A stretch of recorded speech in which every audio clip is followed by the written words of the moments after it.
అవి త్వరగా పరిష్కరిస్తామని చెప్పి కూడా మాకు చెప్పడం నిజంగా సంతోషదగ్గ విషయం అని చెప్పి తెలియజేస్తూ, అలాగే మా గూడూరులో ఒకరోజు రెవెన్యూ సదస్సుకి హాజరవుతారని కూడా సార్ చెప్పారు.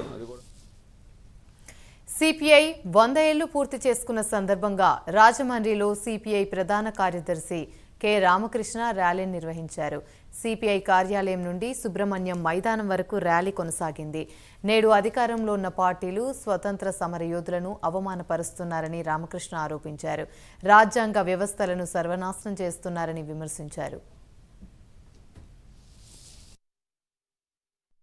జాతీయ ప్రధాన కార్యదర్శి డి రాజా గారు మరి వాళ్ళు వీటిని ప్రారంభించడం జరిగింది. ఈరోజు భారతదేశంలో స్వాతంత్ర పోరాటంలో పాల్గొన్న రెండు పార్టీలు, ఒకటి భారత జాతీయ కాంగ్రెస్ అయితే రెండవది భారత కమ్యూనిస్ట్ పార్టీ సిపిఐ.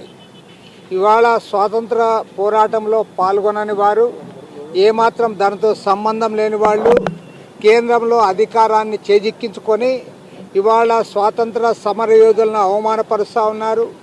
మహాత్మా గాంధీని గౌరవించడం లేదు. సాక్షాత్తు పార్లమెంట్లో డాక్టర్ బిఆర్ అంబేద్కర్ గారిని కూడా అవమానపరిచారు. ప్రథమ ప్రధాని జవహర్లాల్ నెహ్రూ గారిని కూడా అవమానిస్తూ ఉన్నారు. వీరికి ఏమాత్రం కూడా రాజ్యాంగం పైన విశ్వాసం లేదు. పైగా వ్యవస్థలంతా కూడా తమ గుప్పెట్లో పెట్టుకొని, ఒక్క మాటలో చెప్పాలంటే మొత్తం రాజ్యాంగ యంత్రాంగానంతా కూడా ప్రజాస్వామ్యాన్ని సర్వనాశనం చేస్తూ ఉన్నారు.